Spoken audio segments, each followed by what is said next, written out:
ए के वाजपेयी जी, विपक्षी दलों की ओर से सवाल पूछे जा रहे हैं कि अगर सत्ता पक्ष से सवाल कर लिए जाए पाकिस्तान के संदर्भ में तो फिर क्यों मिर्ची लगती है, क्यों लगता है कि पाकिस्तान जैसे सवाल किया जा रहा है इस पर भी, और ये कोलंबिया में जो कूटनीतिक जीत हुई है इसको लेकर भी। और जरा ये भी बताते चले जाइएगा कि शशि थरूर को लेकर क्या चल रहा है एनडीए में, आपके पास तो पूरी जानकारी होगी वाजपेयी साहब।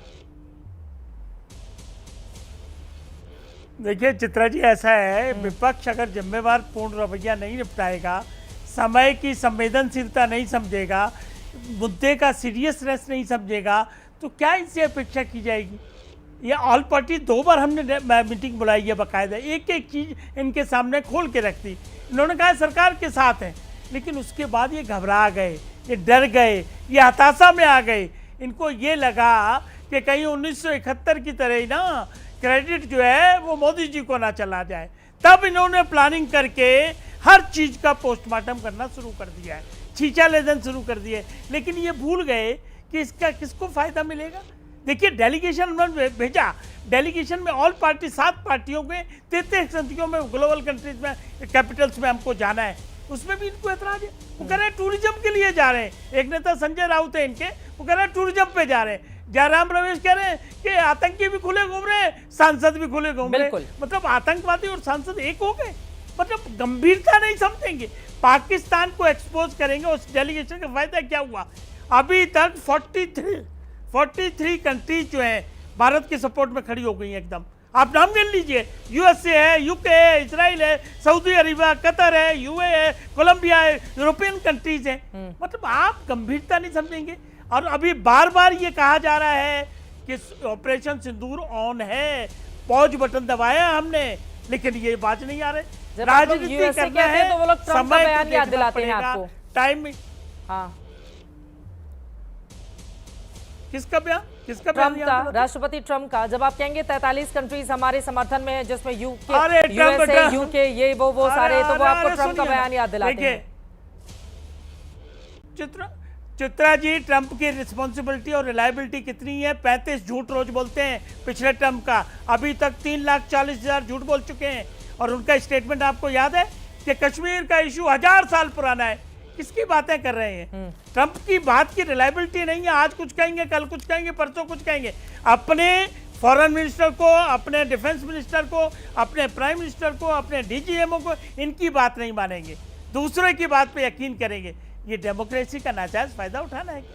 गंभीरता समझिए, आतंकवाद से लड़ाई है, आतंकियों के ठिकाने हमने खत्म किए हैं।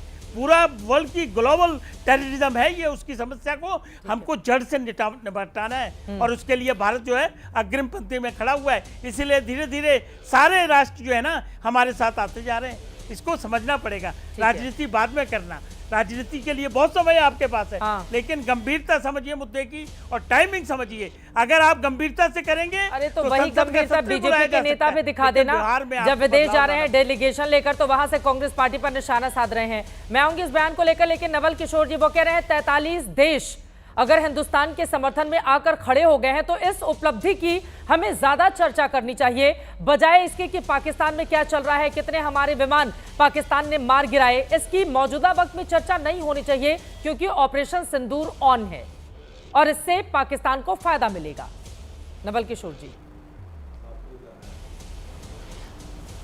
देखिए चित्रा जी, ऑपरेशन सिंदूर के लिए सबसे पहले तो विपक्ष पक्ष के साथ आया और पूरा देश साथ में खड़ा रहा। आपने देखा होगा, पटना के सड़कों पे देखा होगा, कैंडल मार्च निकाल कर यह अपील की गई कि पाकिस्तान पे हमला होना चाहिए, आतंकियों को ठिकाना लगाना चाहिए और पहलगांव में जो काम हुआ है, जो दुर्दांत काम हुआ है, उसका जवाब देना चाहिए।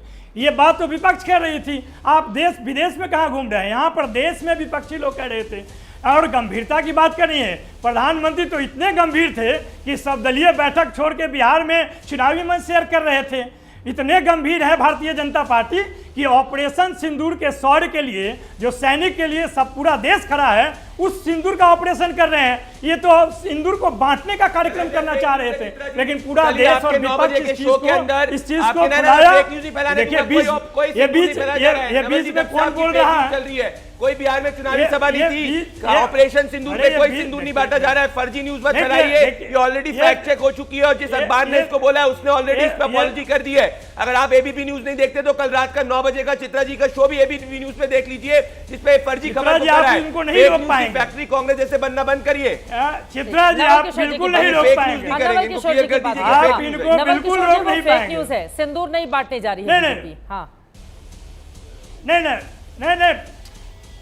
बिल्कुल वो फेक न्यूज है, क्योंकि भारतीय जनता पार्टी पहले फेक न्यूज के माध्यम से कोशिश करती है कि ये होगा या नहीं होगा, जब उसको उल्टा पड़ता है तब उसको फेक न्यूज बताती है पूरा। अच्छा, इस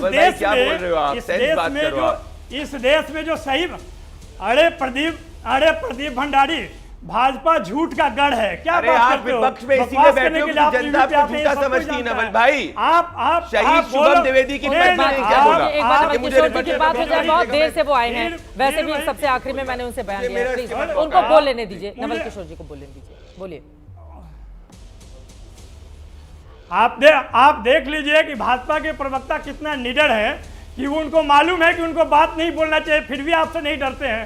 मैं सिर्फ यही बात करना चाहता हूं कि भारतीय जनता पार्टी ऑपरेशन सिंदूर पर अरे फेक न्यूज का तो पूरा भंडार है। भंडारी जी, आपके घर से लेकर बाहर तक वही काम करते हो।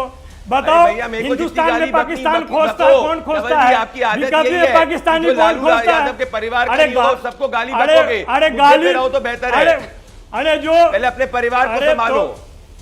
अरे भंडारी जी, इतना बदतमीजी क्यों करते हो? अरे नवल भाई, अगर आप पर्सनल हो गए तो मैं भी कहूंगा लालू जी के पर्सनल परिवार की बात करो, हमारे नहीं। किशोर जी की बात है, फिर कोई व्यक्तिगत टिप्पणी नहीं करेगा, बाकी लोग भी अपनी बारी के इंतजार में हैं। नवल किशोर साहब, एक सेकंड, मेरा ये सवाल है, बीजेपी ने इनकार कर दिया है वो सिंदूर नहीं बांटने जा रही है, ये वाली खबर अब वहीं पर आकर खत्म होगी। आप कह रहे हैं कि नहीं, पहले जैसे उसने ये शगुफा छोड़कर देखा, जब लगा कि उल्टा पड़ जाएगा तो बैक ले लिया, आपका ये बयान है। नवल किशोर साहब, आपसे भी और बीजेपी दोनों से मेरा सवाल है, आप मेरा सवाल सुन लीजिए। हनुमान जी को क्या हम लोग सिंदूर जाकर अर्पित नहीं करते हैं? क्या हनुमान जी के शरीर से सिंदूर का तिलक लेकर अपने माथे पर नहीं लगाते हैं? क्या माँ दुर्गा को हम लोग सिंदूर अर्पित नहीं करते हैं? अगर सिर्फ ये कि मांग में सिंदूर भरने के लिए बीजेपी सिंदूर बांटने जा रही है, ये कोई बात होती है नवल किशोर जी? सिंदूर को लेकर वो सुहाग की निशानी है, तो वो सौभाग्य का प्रतीक है, वो मां दुर्गा को अर्पित किया जाता है, हनुमान जी को अर्पित किया जाता है। और अगर ऑपरेशन सिंदूर के बाद वो जो शौर्य का सिंदूर है वो हमारे घर के दरवाजे पर आ जाता है, तो उसको लेकर अपने सर, अपनी जमीन की मिट्टी अपने माथे पे लगाते हैं कि नहीं लगाते हैं? हम लोग कहीं के भी रहें तो उसको शौर्य के सिंदूर को माथे पर तिलक करने से क्या दिक्कत हो गई? मुझे तो समझ में नहीं आ रहा है बीजेपी क्यों बैक कर गई, अगर आपकी बात सही है तो। और मुझे यह भी दिक्कत हो रही है कि आप लोगों को केवल सिंदूर मांग में भरने के लिए, अरे सिंदूर जाएगा, आप भी लगाएंगे नवल किशोर जी, आपके बच्चे भी लगाएंगे, बाकी बच्चे, मुझे नहीं समझ में आ रहा है कि सिंदूर को लेकर इतनी सियासत क्यों हो रही है।